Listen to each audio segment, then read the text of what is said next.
खबरों का lunch box. नमस्कार, रेडियो मणि 9 पर आपका बहुत बहुत स्वागत है। मैं हूं आपके साथ अभिषेक गुप्ता और आप सुन रहे हैं खबरों का लंच बॉक्स।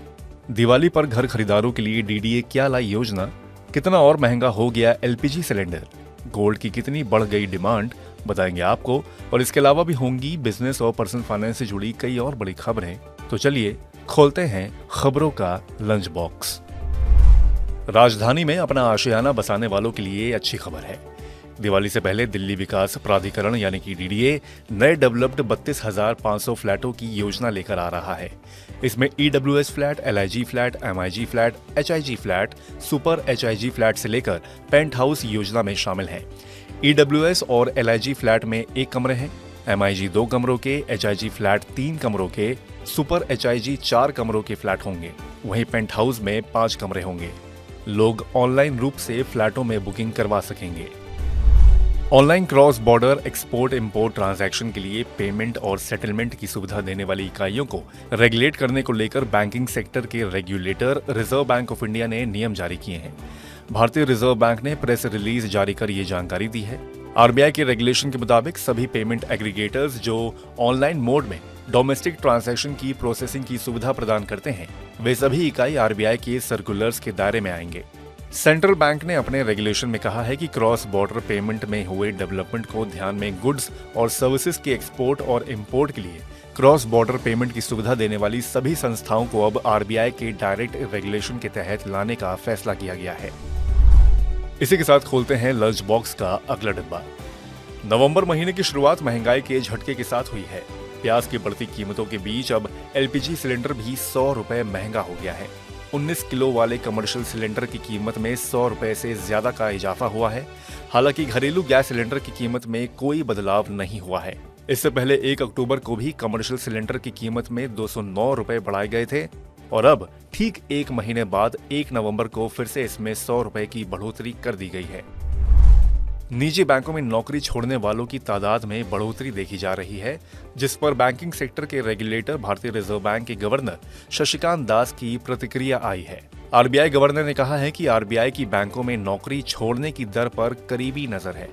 उन्होंने कहा कि निजी क्षेत्रों के कुछ बैंकों में नौकरी छोड़ने वालों की संख्या में ज्यादा बढ़ोतरी देखने को मिली है। दरअसल पिछले कुछ समय में निजी क्षेत्र के बैंकों में नौकरी छोड़कर जाने वाले कर्मचारियों की संख्या में बड़ी बढ़ोतरी आई है।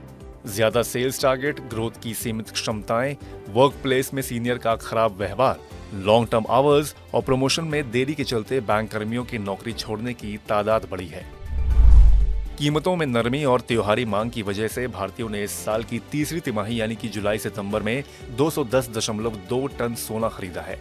ये 1 साल पहले की समान तिमाही में खरीदे गए 191.7 टन सोने की तुलना में 10% ज्यादा है। वर्ल्ड गोल्ड काउंसिल ने जारी रिपोर्ट में कहा है कि 2023 की तीसरी तिमाही में भारत ने 220 टन सोने का इंपोर्ट किया। ये आंकड़ा जुलाई सितंबर 2022 में आयात किए गए 184.5 टन सोने से 19.24% ज्यादा है।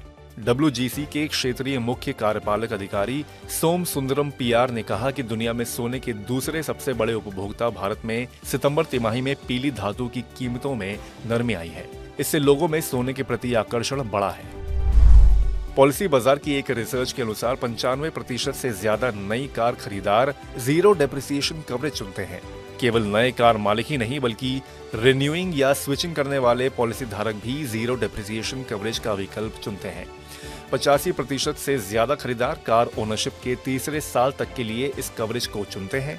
वहीं पॉलिसी बाजार में मोटर व्यवसाय के प्रमुख नितिन कुमार बताते हैं कि बिना जीरो डेप्रिसिएशन पॉलिसीज के क्लेम्स के एवरेज अमाउंट 13,000 रुपए से 14,000 रुपए के बीच देखे गए हैं, जबकि जीरो डेप्रिसिएशन पॉलिसीज के तहत क्लेम्स अमाउंट बढ़कर 21,000 रुपए से 22,000 रुपए हो गए हैं।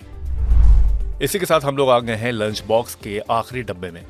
घाटे में चल रही बैंक शाखाओं को बंद करने के लिए अब आरबीआई की मंजूरी लेने की जरूरत नहीं होगी। भारतीय रिजर्व बैंक ने जिला केंद्रीय सहकारी बैंकों को अपनी गैर लाभकारी शाखाएं बंद करने की मंजूरी दी है। इसके लिए उन्हें राज्य के सहकारी समितियों के रजिस्ट्रार से मंजूरी लेनी होगी।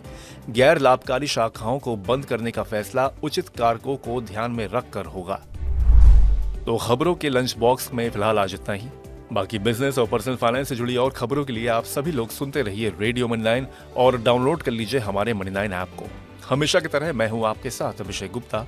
अभी लेता हूं विदा। धन्यवाद। खबरों का लंच बॉक्स।